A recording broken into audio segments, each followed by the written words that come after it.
Celebrity chef mocks poor cook on TV. Bobby Flay secretly attends their battle and witnesses the impossible. Before we begin, like, share, comment and subscribe. So whenever we drop an interesting video, you will be the first person to see it. Bobby Flay pulled his cap low and tightened the collar of his coat as he approached the old warehouse by the river. Its windows boarded, its sign faded to memory. The kind of place that smelled of history and risk. Word had spread in whispers through back channels and kitchen gossip, an underground cook-off. Not between influencers or TV hopefuls, but between two men from opposite ends of the culinary universe. Marcus Chen, a diner-line cook barely scraping by, had challenged Antoine Beaumont, the French-born, 3 Michelin star monarch of modern cuisine, to a battle with everything on the line. Bobby had laughed when he first heard it. But when he saw the post online, the shaky phone video of Marcus, eyes tired but fierce, calling out the chef who mocked amateurs who play pretend with pots and pans, something inside him stirred. It wasn't arrogance he saw in Marcus's face. It was conviction. Hunger. The kind Bobby remembered from the early days, before fame, before network deals, before everything became about presentation and politics. Inside, the warehouse buzzed like a hive. Industrial lights swung from beams, casting hard shadows over rows of mismatched tables. The air smelled of oil, garlic, rain-soaked concrete, and adrenaline. A local DJ mixed faint lo-fi beats with the sizzle of test burners. The audience, a wild blend of cooks, students, bloggers, and food fanatics, leaned in close to the makeshift kitchen stations marked only by tape on the floor. Marcus stood at one station, rolling his sleeves, checking the cheap knives laid out before him. He looked calm, but his hands trembled slightly when he thought no one was watching. His eyes, dark and sharp, carried both fear and something deeper, resolve. Across from him, Antoine Beaumont arrived late, surrounded by camera flashes. Perfectly tailored chef's coat, polished knives, that effortless smirk of a man who'd never worked a night without sous chefs and sponsors.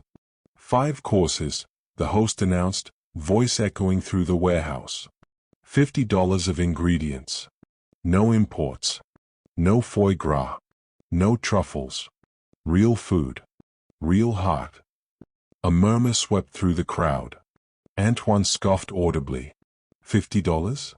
That's what I spend on salt, he said, to scattered laughter. Marcus didn't respond. He simply opened his grocery bag. Carrots, rice, chicken thighs, wilted greens, and a jar of something homemade. Pickled daikon, maybe, bright and cloudy like memory in a jar. From the shadows, Bobby watched. He saw the imbalance of tools, experience, privilege, and yet something in Marcus's posture shifted as the clock started. He wasn't intimidated. He was ready. Knives clanged. Oil hissed. The air thickened with tension and smoke. Marcus moved like someone fighting for more than victory. Every chop and stir seemed to say this matters. Bobby's pulse quickened. He didn't know it yet, but he was about to witness a kind of cooking he'd forgotten existed, one born not from fame, but from fire. Then, as the first round began, the warehouse lights flickered and went black. A gasp rippled through the crowd. And in the darkness, only the sound of Marcus's calm voice cut through. Don't stop. Real chefs don't need light to cook. Before the warehouse lights ever flickered, before the whispers of an underground showdown, there was Marcus Chen, alone in a cramped diner kitchen that never slept. Grease-stained walls, the hum of the old refrigerator, and the clatter of plates marked the rhythm of his life. He'd once dreamed of running his own restaurant, Jasmine Fire, a small corner bistro that blended his grandmother's recipes with modern flair. It opened the year before the pandemic. It didn't survive the first wave. By the time the world reopened, Marcus was broke, behind on rent, and caring for his mother, her lungs weakened, her smile still the only light in their tiny apartment. Every morning before work, he cooked her congee the way his grandmother had taught him, slow, patient, full of small care. And every night after his double shift, He fell asleep at the kitchen table with recipes scattered like broken dreams. He tried not to watch TV, but one night, while spoon-feeding his mother her medicine, the screen caught his attention. Chef Antoine Beaumont appeared on a talk show, laughing with the host. "Street food," Antoine said, smirking. "That's not cuisine. That's survival food. Real cooking requires mastery, not desperation." Marcus froze. His mother glanced up, her hand trembling as she turned off the volume. "Don't let them make you small, Marcus," she whispered. But something inside him cracked open. All those years of humility, of biting his tongue while others flaunted privilege, they burned into resolve. That night, he filmed a single shaky video. No fancy angles. No editing. Just his voice. "Chef Beaumont," he said, eyes steady, apron still on, "you say survival food isn't real cooking. I'll show you how survival is an art form. One battle. You and me. 5 courses, $50. Winner takes 5 grand, everything I have left." He uploaded it and went to bed, expecting nothing. By morning, his phone was exploding. Comments, shares, hashtags, #50 feast. The story caught fire. And then, Antoine replied. "I accept," the celebrity chef posted. "But remember, boy, this isn't a food truck fair. It's the culinary world. You're not ready." Marcus stared at the screen, disbelief mixing with adrenaline. His hands shook, but his mother smiled faintly from her bed. "Then make him ready," she said. Outside, thunder rolled. Inside, Marcus began sharpening his knives. The battle was no longer a dream, it had a date. Antoine Beaumont lived in a world where everything gleamed, silver domes, crystal glasses, and spotless white jackets that never knew sweat. His Manhattan restaurant, L'Eclat du Monde, was booked 6 months out, its tasting menu a symphony of precision. Every microgreen, every pearl of caviar, every whisper of truffle told the same story: perfection. Or at least, the illusion of it. In interviews, he spoke like a man above the world he fed. "Cooking," he'd say, "is not about heart. It's about control." His followers adored him. His critics feared him. His reflection, polished in kitchen steel, smiled back as if to say, "You've already won." When the video challenge from a diner cook first appeared on his feed, he almost scrolled past it. But the clip went viral within hours, comments flooding in, daring him to respond. He watched the footage again. Marcus, sleeves rolled up, eyes tired but burning with conviction. There was something raw about it. Something defiant. Antoine's publicist leaned over his shoulder. "You could spin this," she said. "A charity event. A publicity boost. Show the world you're not afraid of the common man." He smirked. Why not? A lion doesn't fear mice. By morning, his statement hit every food blog in America. Antoine Beaumont accepts the $50 feast. The press called it a David versus Goliath cook-off. He called it a performance. Behind the cameras, though, something else simmered. The pressure Antoine refused to acknowledge had been building for months, slipping Michelin ratings in Paris, rumors of plagiarism in Tokyo, and a silent rivalry with younger chefs overtaking his spotlight. Winning this underground battle would remind the world who still ruled the kitchen. He rehearsed the victory in his mind, a smug smile, applause from the crowd, a headline reading "Beaumont crushes cook-off underdog." It was supposed to be easy. But as he watched footage of Marcus preparing for the event, grinding spices by hand, testing sauces over a flickering stove, cooking in silence except for the hum of memory, something unsettled him. For the first time in years, he couldn't predict how this story would end. He stared out his penthouse window, the city lights blurring into a restless glow. $50, he murmured, gripping the glass of Bordeaux in his hand. Let's see what fire poverty can buy. Lightning flashed across the skyline. The date was set. And somewhere deep inside Antoine Beaumont, the king of precision, a seed of doubt began to burn. The warehouse buzzed with anticipation as thunder rolled above the East River. Cameras were set, burners ignited, and the air shimmered with heat and nerves. The mysterious organizer, a woman in a black coat, her voice calm but commanding, stepped onto the small stage between the two kitchen stations. "Gentlemen," she began, her words slicing through the noise, "this is not just a battle of skill. It's a test of truth." Antoine stood poised, his arms crossed, immaculate in his starched white jacket. Marcus, in a faded diner apron, wiped his hands on a towel that had seen better days. Bobby Flay watched from the shadows, his hat pulled low, the hum of the crowd vibrating in his chest. The organizer lifted a brown paper bag and held it up. "Your limit is $50. You may shop from the table of ingredients before you. No imports. No truffle oil.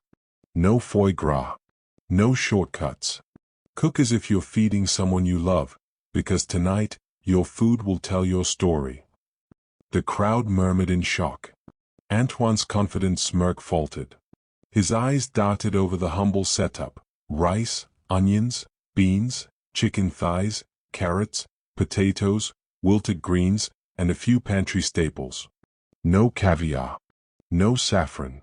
No edible gold leaf. Marcus, meanwhile, simply nodded. He'd been cooking on tighter budgets his whole life. To him, these weren't scraps, they were possibilities. "Mon Dieu," Antoine muttered under his breath, surveying the table as if it were a crime scene. "This is barbaric." Marcus selected his items quietly, his movements steady and deliberate. He touched every vegetable, smelled every herb, as though greeting old friends. Antoine grabbed ingredients with irritation, snapping at his assistant before realizing there were no assistants tonight. Bobby leaned forward. He'd seen cooking battles before, but this felt different, personal. The tension wasn't just between the chefs, it was between two worlds colliding. The countdown began. 5 courses. 5 hours. $50. The timer started. Antoine lit his burner too fast. The flame fled dangerously close to his sleeve. Marcus, without thinking, reached over and adjusted the knob, steadying the fire. "You're welcome," he said softly.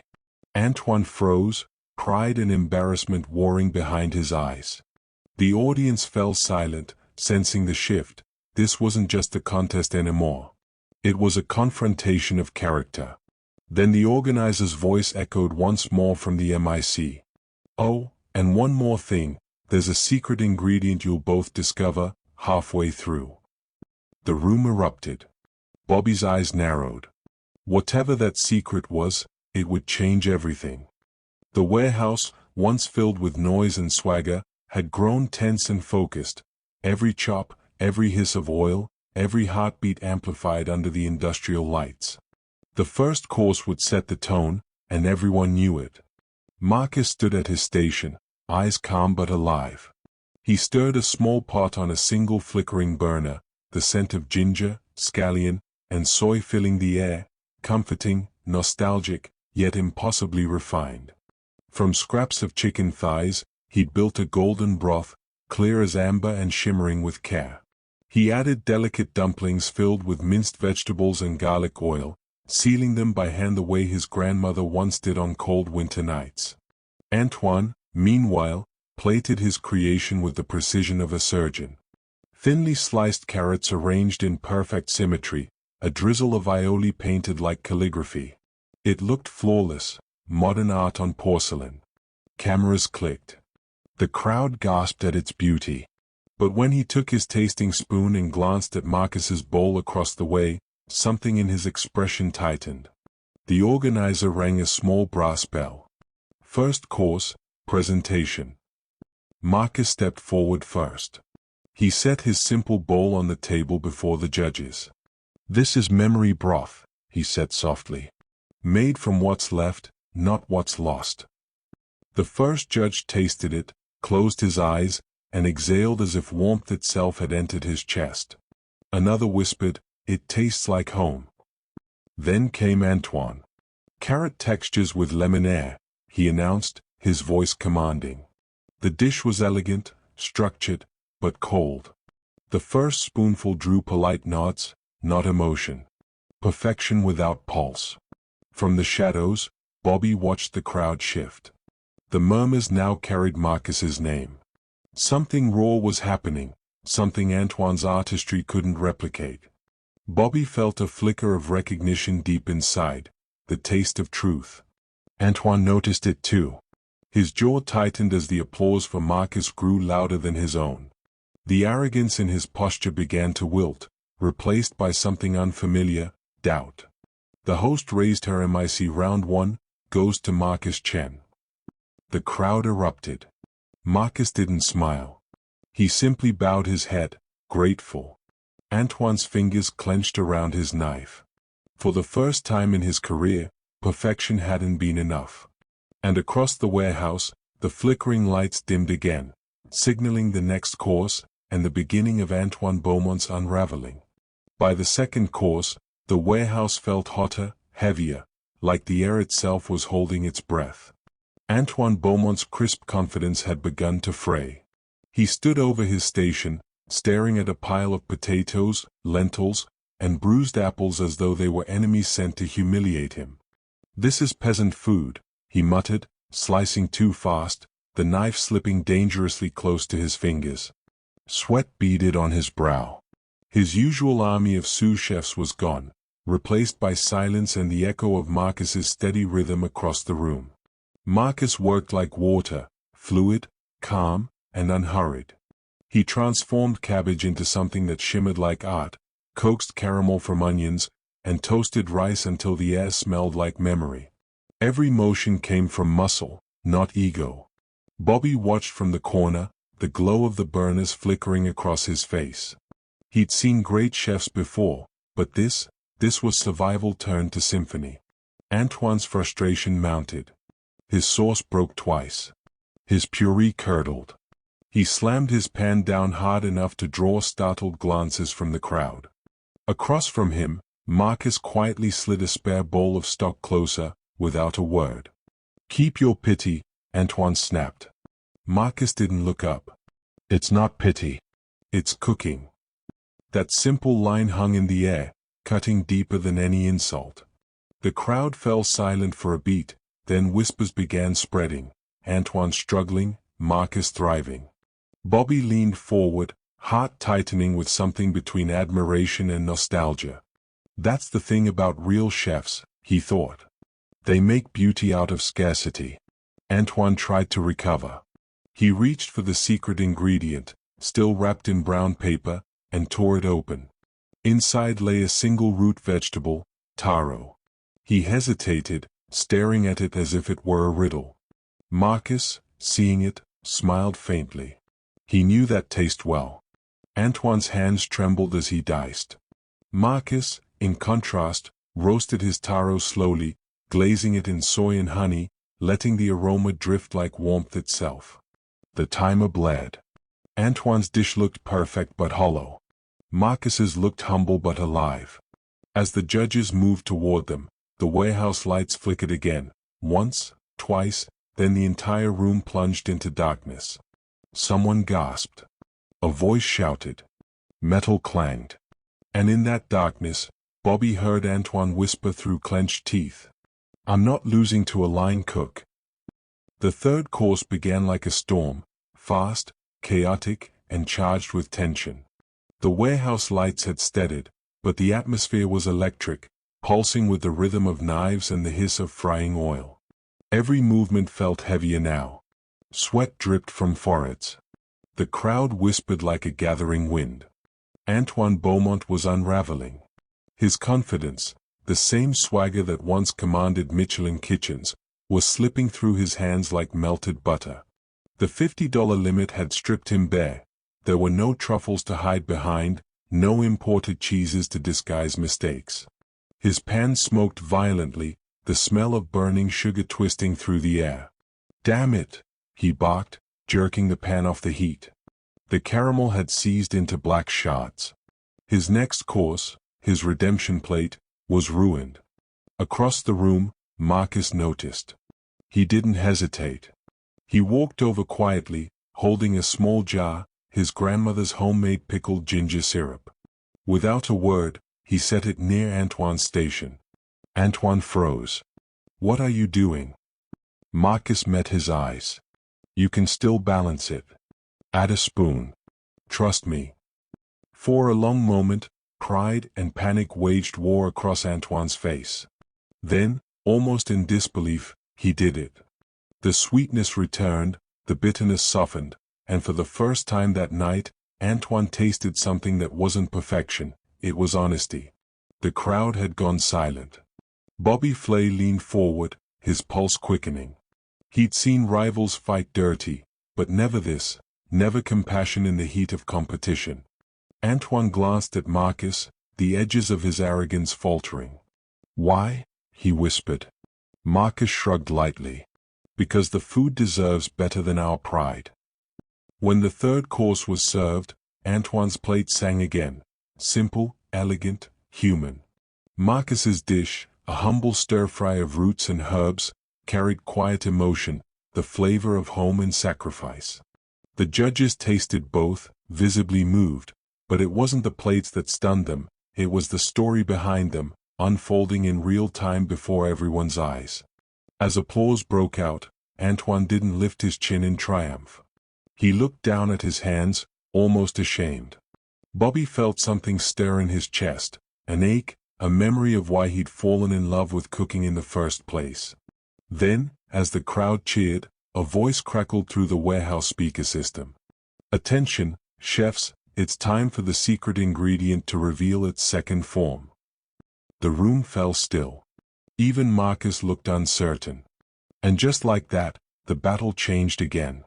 The warehouse had grown quiet now, the chaos tempered into concentration. The crowd, once loud with cheers and commentary, seemed to understand that something sacred was unfolding. Smoke hung in the air like mist, carrying scents that told stories, sweet, charred, soulful. Bobby Flay stood near the edge of the room, arms crossed, face half-lit by the flicker of open flame. He wasn't watching as a celebrity chef anymore. He was watching as a man remembering who he once was. Marcus moved like someone in prayer. Every slice, every stir was deliberate but unforced, born of love rather than ambition. He wasn't cooking to win, he was cooking to say something. His final dishes weren't complex. A slow braised stew rich with umami, a dessert of caramelized rice pudding drizzled with ginger syrup.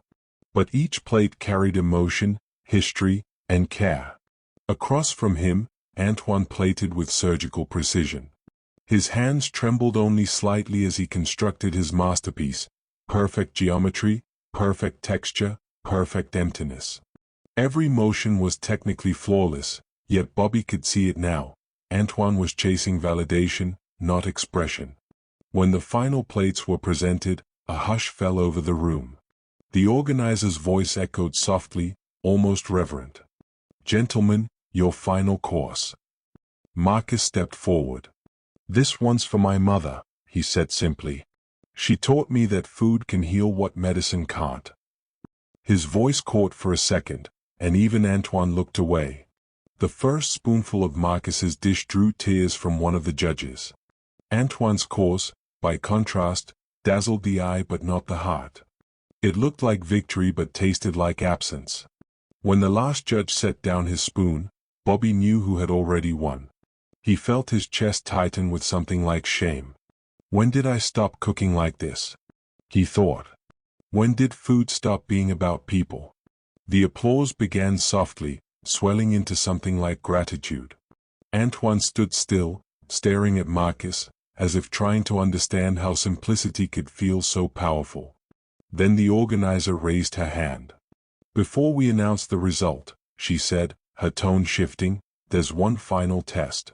You'll have 10 minutes to cook for someone unexpected." A door creaked open at the back of the warehouse. Marcus's eyes widened. His mother was there, frail, smiling, and watching him. The warehouse had fallen utterly silent. Only the soft hum of the lights and the clatter of tasting spoons broke the stillness.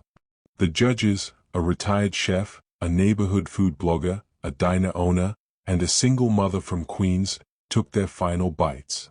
No critics in tailored suits. No network producers. Just people who knew what it meant to find comfort in a meal. Marcus stood motionless, his mother's frail smile lingering in his mind. Across from him, Antoine Beaumont's immaculate jacket was streaked with sauce and sweat. The once untouchable Michelin king now looked human. Bobby Flay watched from the shadows, his chest tight. He judged 1,000 competitions, but never one that felt like this. Tonight wasn't about plating or timing. It was about truth. The retired chef leaned toward the microphone. We've tasted skill tonight. We've tasted story. And we've tasted heart. Our choice was unanimous. The pause that followed felt endless. The winner is Marcus Chen. The crowd erupted. Cheers, whistles, applause thundered through the warehouse like rain breaking a drought. Marcus froze for a heartbeat, almost unable to believe it. Then he bowed his head, blinking back the tears that threatened to spill. Antoine stood perfectly still. For a moment, Bobby thought he might storm out. Instead, Antoine walked across the floor, every step deliberate, the weight of pride replaced by something softer. He extended his hand. Your food, Antoine said quietly, it reminded me what hunger feels like.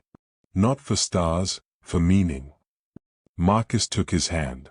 Their palms, slick with sweat and smoke, met in a handshake that felt like an ending and a beginning all at once. The organizer smiled faintly. Gentlemen, this wasn't a battle, she said. It was a reminder. Cooking isn't about the stars on your jacket, it's about the people you feed. Bobby felt something shift deep inside. He hadn't come here to be inspired, but he was. He saw in Marcus not just a chef, but the next chapter of American cuisine, rooted in struggle, love, and honesty. The crowd chanted Marcus's name. Cameras flashed. Antoine stepped back, eyes glistening, as if letting go of a version of himself he no longer wanted to be. Then the organizer turned toward Bobby, her gaze sharp. Mr. Flay, she said softly, you've been watching all night. But tell me, when was the last time you cooked for someone who couldn't afford to eat? The cheers faded into stunned silence. Bobby didn't answer. The smell of bacon, coffee, and rain-damp pavement filled the air. Marcus Chen moved like he always did, quiet, steady, and focused, pouring coffee for regulars, flipping pancakes, wiping down the counter between orders. The chaos of the night before felt like a dream. No cameras. No applause. Just the comforting sizzle of the griddle and the clink of dishes. Then the bell over the door chimed. A man in a baseball cap and worn leather jacket stepped inside, glancing around before sliding onto a stool at the counter. Marcus didn't look up right away. Morning, he said. What'll it be? Whatever you're having, the man replied. Marcus turned and froze. Bobby Flay pulled off his cap and offered a small, knowing smile. Guess the disguise didn't hold up, Bobby said. For a heartbeat, Marcus said nothing. You were there, he finally murmured. I was, Bobby nodded. And I saw something I haven't seen in a long time. He paused, watching Marcus crack eggs into a pan, his movements fluid, unpretentious. You reminded me why I started cooking. Before the shows, before the fame. You cooked like it mattered. Marcus shrugged, a shy smile tugging at his lips. It does matter. Every plate means something to somebody. My mom always said, feed people like you're giving them a piece of your story. Bobby watched the steam rise off the skillet. Your story's going to feed a lot of people, Marcus. And not just here. Marcus hesitated. I don't want a restaurant deal or a camera crew. I just want to keep cooking, the right way. That's exactly why you deserve both, Bobby said gently. The industry doesn't need another star. It needs a heartbeat. For a moment, neither spoke. Just the sound of sizzling eggs and the soft hum of morning radio. Bobby took a bite of the breakfast Marcus set before him. His eyes closed.